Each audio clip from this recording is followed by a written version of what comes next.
In the 1950s, Cuba was ruled by an unpopular dictator, Fulgencio Batista, who enjoyed U.S. support.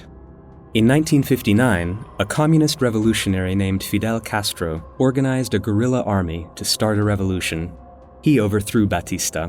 Castro introduced a harsh regime. He suspended elections, jailed or executed his opponents, and established labor camps for those people who didn't fit into the world he had created. When Castro nationalized the Cuban economy, many American companies lost their investments and profits.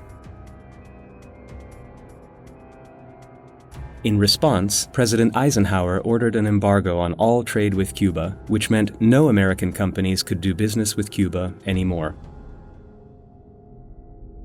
Castro then turned to the Soviets for economic and military aid, since his regime couldn't survive without foreign investment. Worried about American nuclear missiles along his country's border, Soviet leader Nikita Khrushchev was determined to place Soviet missiles in Cuba, from where he could threaten most of the US. So, in July 1962, Khrushchev secretly began to build 42 missile sites in Cuba. It wasn't until October, when an American spy plane flew over Cuba, that the Americans discovered the sites. President John F. Kennedy demanded that they be removed, and also announced a naval blockade of Cuba to prevent the Soviets from installing more missiles. A clash between the United States and the Soviet Union seemed inevitable. People around the world were frightened of a nuclear war.